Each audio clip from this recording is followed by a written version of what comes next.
శిలువ మీద యేసుప్రభు వారు ఆ ఎండలో అంటే ఆయన అంతకుముందు రాత్రి నుండే అంటే గురువారం రాత్రి నుండే ఆయనకి అంటే ఆయన ఎలా అయినా సరే మోసపూరితంగా కుట్రపూరితంగా మరణం విధించాలి, ఆయన ఎలా అయినా చంపేయాలని చెప్పి మత నాయకులు, యూదా మత నాయకులు ప్లాన్ చేశారు. ప్లాన్ చేసి రాత్రంతా ఆయన్ని అటు ఇటు తిప్పారు.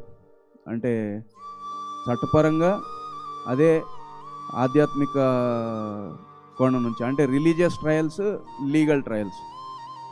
సో కోర్టులో తిప్పినట్టుగా ఈ కోర్టు నుంచి ఆ కోర్టుకి, ఆ కోర్టు నుంచి ఈ కోర్టుకి తిప్పినట్టుగా కోర్టుల చుట్టూ తిప్పారు.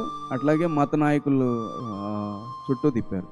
సో అన్నా దగ్గరికి తీసుకెళ్లారు, కైఫా దగ్గరికి తీసుకెళ్లారు, తర్వాత సన్హడ్రిన్కి తీసుకెళ్లారు, తర్వాత రోమా ప్రభుత్వం అంటే ప్రభుత్వ రీత్యా అంటే లీగల్గా మళ్ళీ 3 ట్రయల్స్ చేశారు. పిలాత్ దగ్గరికి తీసుకెళ్లారు, పిలాత్ దగ్గర నుంచి హేరోద్ దగ్గరికి, హేరోద్ దగ్గర నుంచి మళ్ళీ పిలాత్ దగ్గరికి తీసుకెళ్లారు. సో ఆ రాత్రంతా ఆయనకి నిద్రలేదు. తర్వాత ఆయనకి శిక్ష ఖరారు అయిపోయిన తర్వాత ఆయన కొట్టారు. ఈలోపే కొట్టారు. ఆయన్ని చెంప మీద కొట్టారు, గెడ్డం మీద కొట్టారు, తల మీద గుద్దారు, తర్వాత కొరడా దెబ్బలు కొట్టారు. సో అప్పటికే ఆయన అలసిపోయారు. అంటే శారీరకంగా రక్తం అంతా వెళ్ళిపోయింది, డీహైడ్రేట్ అయిపోయారు. అంటే నీరు లేదు ఆయన శరీరంలో.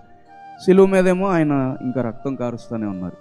సో ఆయనకి దాహం వేస్తుంది, ఆయన నోరు ఎండిపోయింది.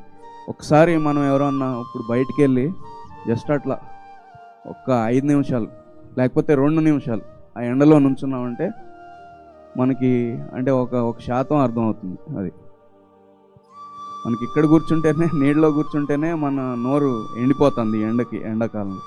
సో ఈ ఎండాకాలంలో ఆయన శిలువ మీద ఆ ముందు రాత్రి అంతా బాధ అనుభవించి, దెబ్బలు తిని, రక్తం పోయి, శరీరంలో ఉన్న నీరు వెళ్ళిపోయి ఆయన బాధపడ్డారు. తర్వాత శిలువ మీద ఆ ఎండలో అంటే ఓపెన్ ఎయిర్లో, ఇట్లా నీళ్ళలో కాదు. సో ఆ కొరడాలు కొట్టిన తర్వాత శిలువ మీద వేలాడేటప్పుడు ఆయనలో ఉన్న నీరంతా వెళ్ళిపోయింది, డీహైడ్రేట్ అయిపోయింది. సో ఆ నీళ్లు లేకపోతే గొంతుకి ఎండిపోతే ఎట్లా ఉంటుంది? నాలుగు పైకి వెళ్తే పైనే అట్లాగే స్టక్ అయిపోతుంది, అక్కడే అతుక్కుపోతుంది. లేకపోతే కిందకి వెళ్ళి ఉంటే నానిక కింద అతుక్కుపోతుంది. సో అదే చెప్తున్నారు ఇక్కడ. సో ఇవన్నీ దావీదు గారు పరిశుద్ధాత్మ ప్రేరేపణతో రాశారు.